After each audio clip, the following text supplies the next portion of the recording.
Earth Angels and Divine Beauties. Ito po si Divine Tarot 888 para sa yung General Tagalog Tarot Reading Love Message para sa araw na to. Kamusta kayo guys? Comment present para alam kong nanonood kayo. General reading po ito kaya hindi po sa lahat magre-resonate. Pero pag nag-resonate kayo, i-comment nyo para alam ko. Okay. Signs. Watch out for signs leading you to true love.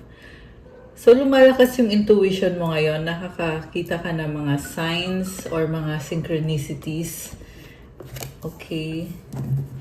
Obstacles. Look for ways around the obstacles to find happiness. Marriage. A marriage of souls is a union of two divine counterparts blending together. Grabe.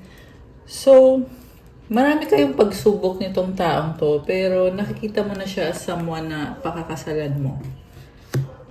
Okay. More on, yun yung tingin sa'yo nitong person na to, na gusto na niyang mag-settle down kasama ka. Commitment is an important factor to achieve a successful relationship. May proposal na nakikita kong paparating, guys. Kaya, ang ganda. Sobrang solid nitong connection na to. Papunta na talaga to sa wedding. Although I feel like andun pa lang kayo sa point na nagtatry kayong magkaroon ng stable na relationship or kinikilala nyo isa't isa, and at the same time, ini-enjoy nyo yung connection na meron kayo. And may mga obstacles din kasi, so hindi naman perfect ang lahat. Look deeply within to discover your sole purpose in your relationships. Grabe. Ang lalim ng pagmamahal nitong taong to sa'yo. And committed talaga siya. So, maswerte ka dito sa taong to kasi maasahan mo din siya. Pag may mga problems, andyan siya palagi. Willing siya to tie the knot or magkaroon ng kasalan. Siguro nga yung iba sa inyo ay kinasal na dito sa taong to. Napakaswerte mo sa taong to. Okay, tingnan natin. Ano pa ba mga energies?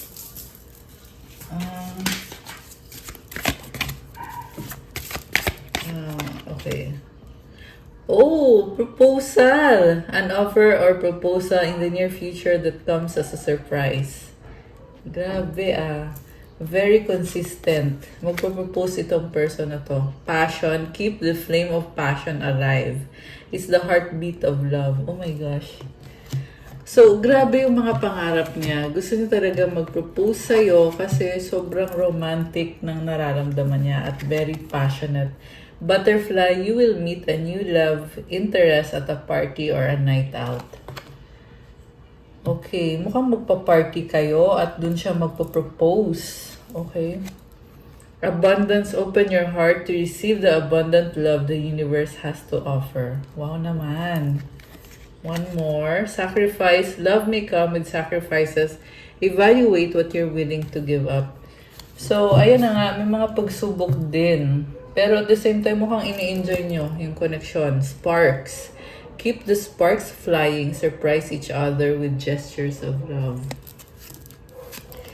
So, very passionate. Parang ang saya lang. Voids. Avoid rushing to fill voids with love. Seek inner fulfillment first.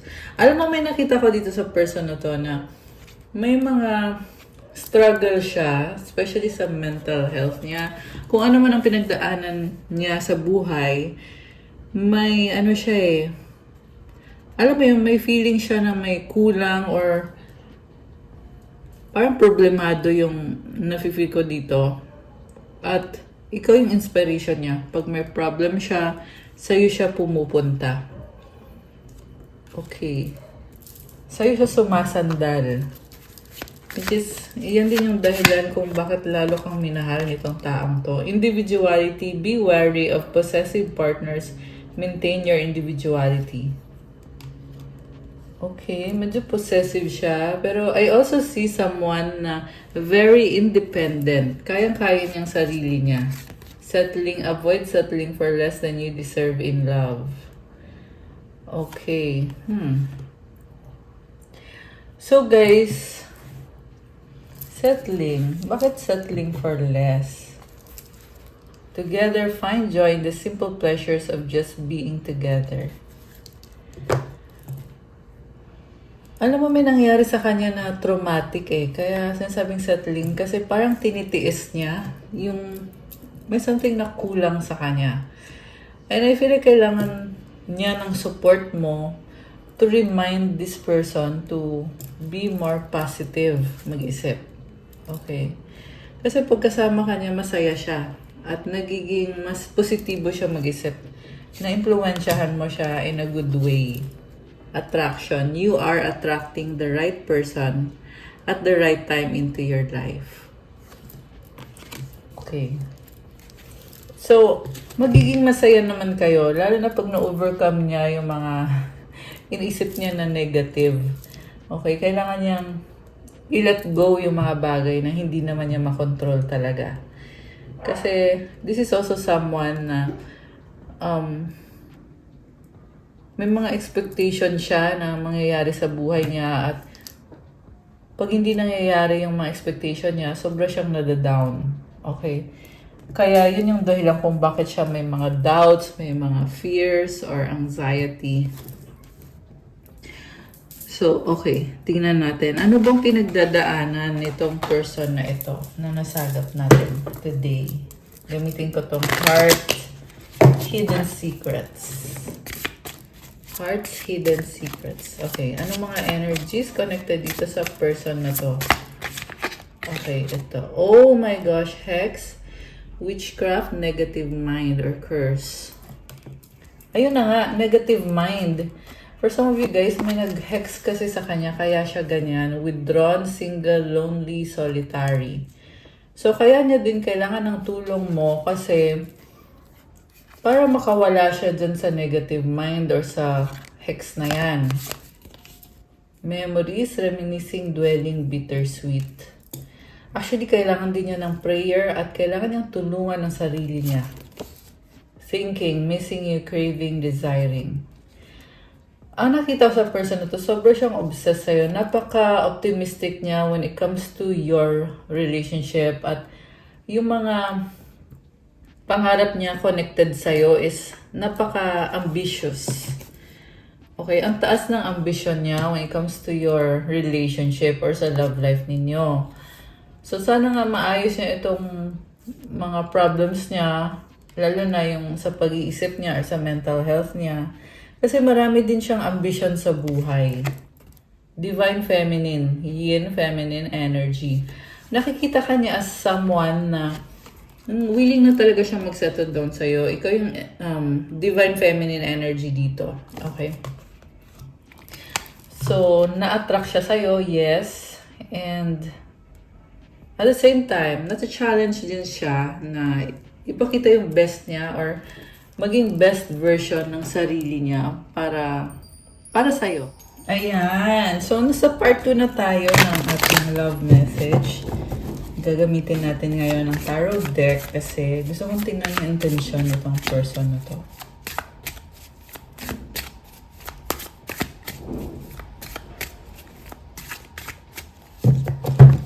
Okay. Oh, the devil. Alam mo yung nakita kong person is nakastuck. Heartbroken siya. 5 of Wands.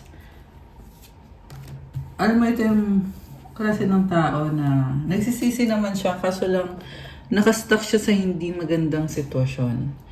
Yes, meron ng third party situation at mukhang magkaaway din sila ng third party. Magkagulo sila, hindi sila okay.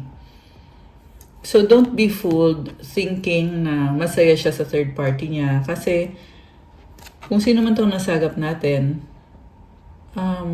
yun na nga, magkaaway sila eh. 9 of Rods. Pagod na siya. Exhausted. Queen of Swords. Mukhang broken up na sila. Nagkaroon na ng ending dito. The Tower. This is a hex or a curse. So, mukhang na-hex siya nitong third party or siya mismo yung nagdala sa sarili niya sa isang sitwasyon na hindi niya ikakatuwa. Kasi nung pumasok siya dito sa connection na to, ayun, nag-iba yung energy niya. Okay? Yung pumapasok sa isip ko na salita is minalas. Okay? Yun yung nangyayari sa kanya. Eight of Cups, the Chariot. So, iniwanan ka niya, tinalikuran ka niya. Actually, pinaasa ka talaga. Kasi kita mo yung mga cups na yan. Ibig sabihin, nag-invest siya sa'yo. Ito yun, no? Emotionally invested siya sa'yo. Kaya ka din umasa. Kasi nakita mo sa taong to na may effort kahit papano, may emosyon at pagmamahal. Pero, tinalikuran pa rin niya yung mga emosyon na yon o yung effort na yon, kung anong effort man ang ginawa niya. Pero hindi niya akalain na lalaban ka, pipiliin mo sarili mo with this Chariot energy. Tumalikod ka, iniwanan mo siya. Pinili mo na ayusin ang buhay mo. Seven of Cups ngayon, nalilito siya kasi hindi niya alam kung anong gagawin niya, kung anong landas ang tatahakin niya. Yung iba sa inyo guys, marami siyang options na tinitingnan. The outcome is the Knight of Rods. This is a player. Ayan. So, again, hindi to sa lahat magre-resonate, okay? Pwede kasing ibang person ito, iba din yung kanina. So, tingnan natin. Okay, pero kung kilala niyo tong person na to, comment niyo dyan, or kung nagre-resonate ba kayo. Let me know, guys. Still naghihintay siya kahit nakafocus siya sa trabaho niya, pero gusto niya ipaglaban yung connection ninyo. Mataas ang ambisyon nitong taong to. With this Justice card, gusto niya ibalik yung harmony, balance, at gusto niya ng fairness. So, gusto niya magkaroon ng another chance. For some of you guys, merong toxic na nangyari dito sa taong to. And ngayon, they're working towards healing. Nagtatry siya na magkaroon ng magandang pagbabago sa buhay niya. So, sana nga maging maayos ang buhay nitong person na to kasi may hinihintay siyang blessing eh. And with the Justice card, this is a strong person. Ibig sabihin, nagtatry naman siya talaga na ayusin yung buhay niya. Posibleng nagkaroon siya ng temptation kaya napunta siya sa sitwasyon na akala niya ay dun siya giginhawa, pero yun pala kabaliktaran pa pala. Yun yung nangyari dito sa taong to. So, I'm hearing karmic justice. So, well, nakakaawa din naman, pero like I said, sana nga maayos niya itong sitwasyon na to. With the Eight of Rods, marami pang kailangan mangyari or maraming nangyayari ngayon sa buhay nitong taong to. Pero still nakita ko yung determination para lumaban. Three of Pentacles, Eight of Swords, Seven of Pentacles. So, hindi niya alam ang gagawin kasi hindi siya makaalis sa sitwasyon niya. Okay. Mukhang nag-invest siya sa isang sitwasyon, okay. Financially, nag-invest siya doon. So, pwedeng ito yung kanyang karmic at hindi siya makaalis. Pwede din naman sa trabaho to na sobrang siyang busy at hindi siya makaalis kasi ang dami niyang kailangan asikasuhin. The World, okay. So, this is an ending and a new beginning. So, roles can be reversed. Pwede namang sa'yo nangyari itong, hindi yung panloloko ha, but yung part na nagkaroon ng ending at ngayon tinatry mo ayusin ang buhay mo. Take it out, resonates. Pwede din namang sa person mo yan. Pwede din namang sa'yo yan. What's coming towards this person? Knight of Swords, Page of Cups, Ace of Cups. May mabilis na ending at bagong simula. So, very promising. Ibig sabihin, umuusad pa rin talaga yung sitwasyon. Okay. What else? Okay, the Hermit. So, nagsastruggle siya, oo, pero andito si Wheel of Fortune. Again, this is all about change and positive na klase ng change. May nagbago ng landas o nagbago ng direksyon. Three of Swords. So, ingat lang kasi meron pa rin sa paligid na may nakikita ko. I'm hearing ahas. Ayan, meron pa rin. So, okay.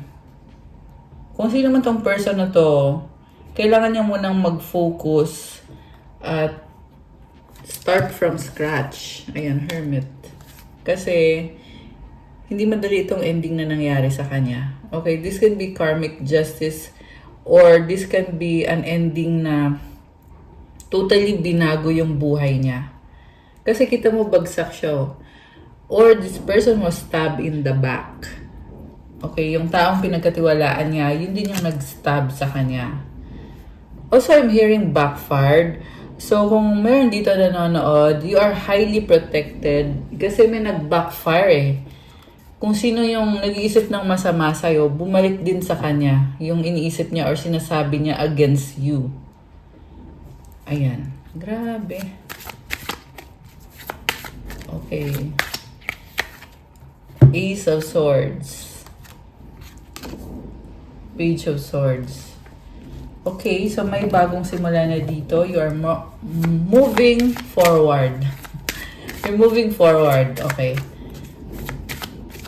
You or this person. Okay, tingnan ko ha. What's coming towards our viewers or our earth angels? Nine of Pentacles. Sobra kang malaya. You are single or very independent. Okay. So, sa energy mo dito, kaya mo ayusin ang buhay mo at Page of Rods, bago yung energy mo eh. May nagbago. Okay, fresh na energy. The Magician and the Emperor. You have all the tools na kailangan mo to create your dream life. Kasi Emperor yung energy mo. Ibig sabihin, palaban ka. You are really taking action. So, ang ganda. Oh my gosh. Tapos may infinity symbol ka dito. So, for the Earth Angels and Divine Beauties na nanonood, bagong-bago yung energy mo ngayon. Lumalaban ka. Ito ka, Nine of Pentacles. So, marami ka na ding na-invest para sa sarili mo. Kailangan mo lang magpatuloy kasi kaya mo naman. You are a magician. You are someone na kung ano yung minamanifest mo, talagang nangyayari. Siyempre, as long as gawin mo kung anong kailangan mong gawin at mag-focus ka. Kasi ang ganda ng potential mo dito. So, kung mag-workout ba ang mga bagay-bagay para sa'yo? Sabi dito, oo naman. May Emperor eh. So, like I said, si Emperor is an action taker. So, I see strength and forward movement and creation. Okay. So, keep creating. Okay. Gusto kong tingnan from our oracle cards. Ano pa bang mga paparating for our... Gamitin natin itong Lenormand. Anong paparating or anong energies na na-attract mo ngayon? Oh, the lady! So, ang ganda ng aura mo.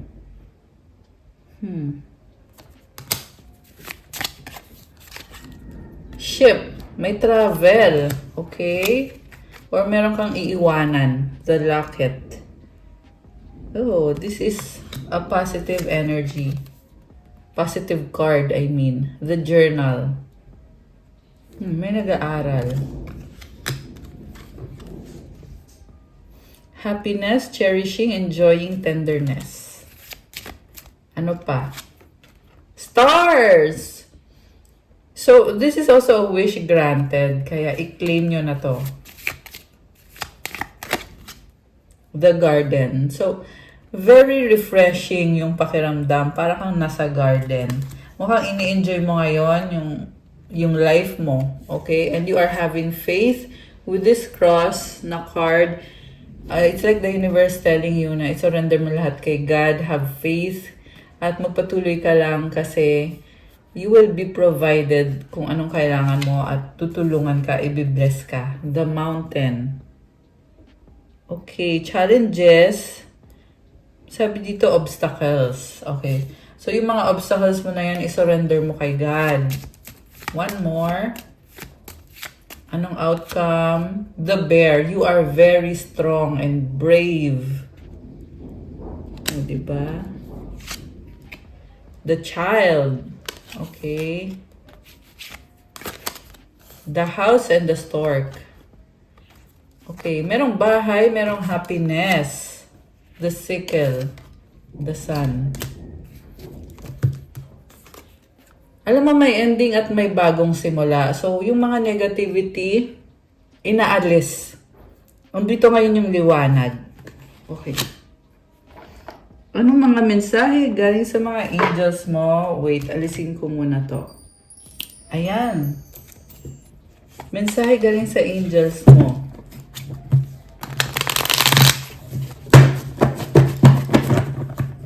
Okay. Pwede po kayo magpa-private reading. Maganda po kasi ikaw mismo yung i-reading. Tingnan niyo po sa description box yung mga contact details ko. Okay, healing energy. O, diba? Oh, Jesus Christ of Nazareth. Oh my gosh. Comment, thank you, Jesus Christ of Nazareth, for washing away all of my sins and for being with me. Ayan. 144K. So, it means you are an earth angel. Ibang-iba ka. And you have your ancestors na tinutulungan ka. 1111, you are aligned. You're synchronized. It's also about commitment, stability, and happiness. 1, 2, 3, 4, 10, 10. Pwedeng nakikita mo itong mga numbers na to, pero ang message dito, through these numbers, is magpatuloy ka kasi nasa tamang landas ka.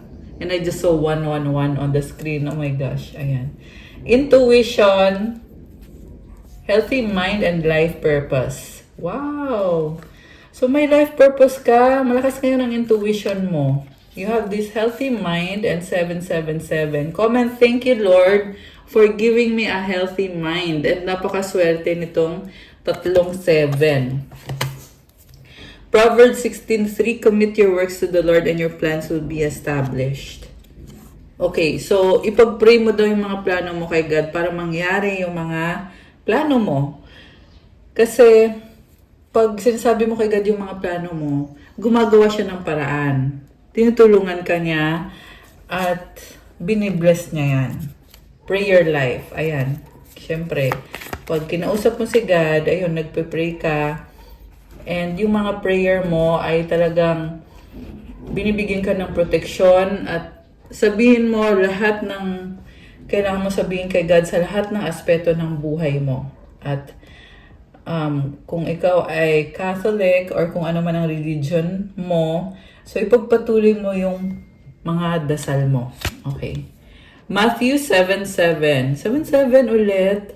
Ask and it will be given to you. Seek and you will find. Knock and the door will be open to you. Oh my gosh, guys. So, kung meron kang mga hinihiling sa buhay, syempre, sino ba namang walang hinihiling, di ba?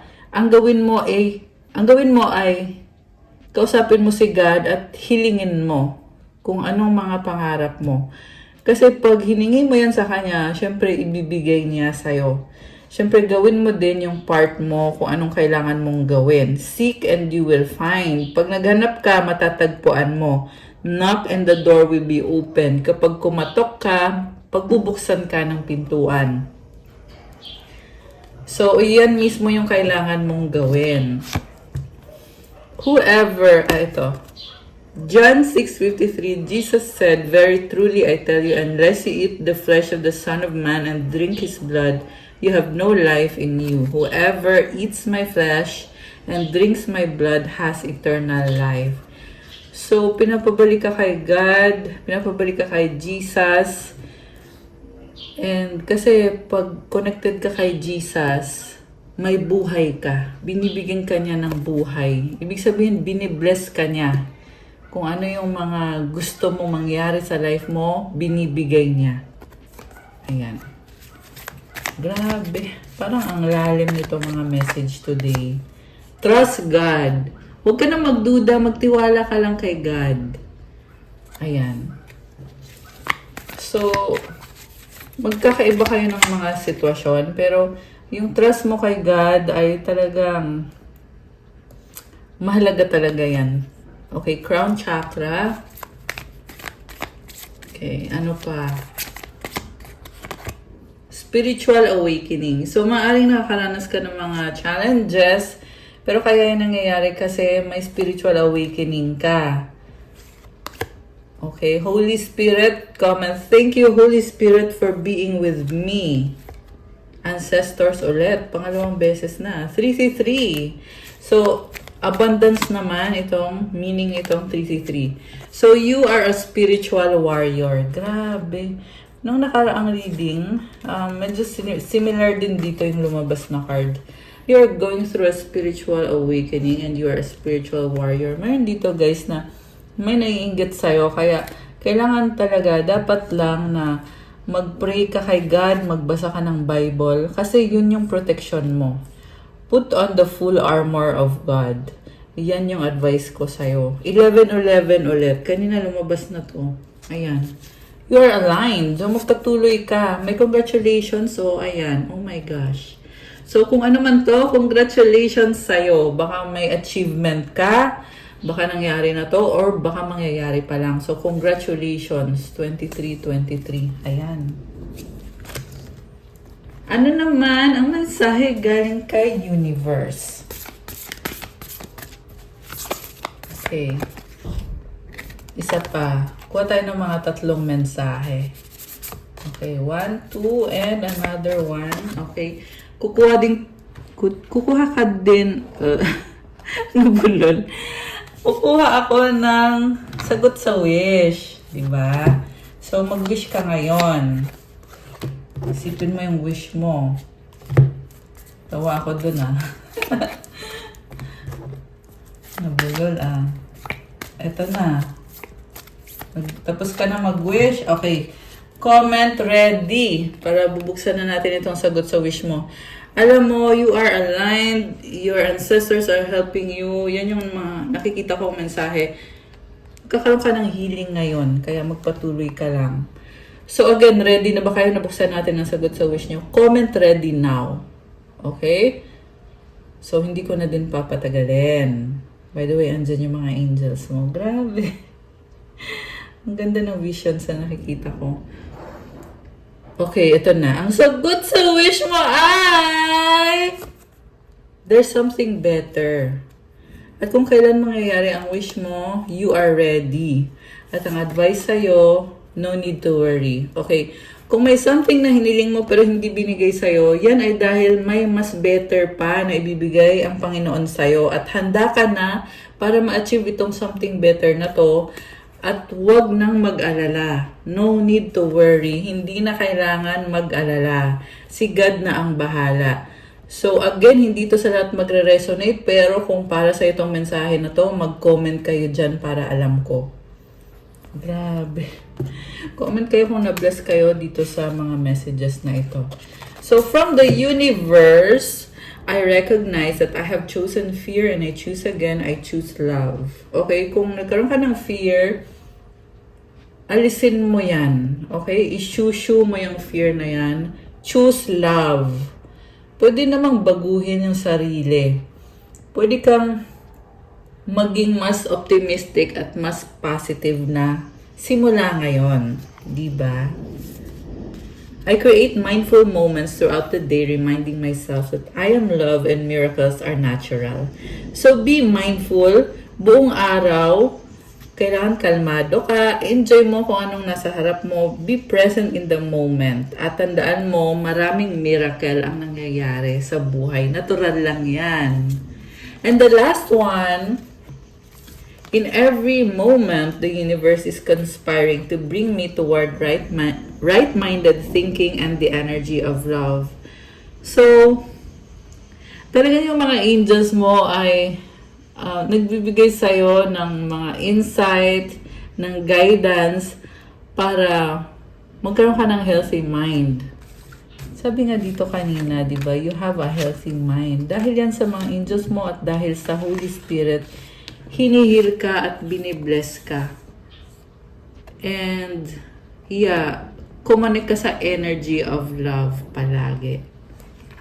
So that's all for our love message for today. Please like, comment, subscribe, hit the notification bell. Kung kailangan nyo ng gabay, kung nag-resonate kayo at kailangan nyo ng more information, pwede kayong magpa-private reading. Message nyo ako sa Viber or sa WhatsApp. Nasa description box po yung contact details ko. I-click nyo po dyan at mag-message kayo dun sa Viber or sa WhatsApp ko. Thank you, Earth Angel. Have a good day. God bless you and stay safe. See you again soon. I love you guys. Bye!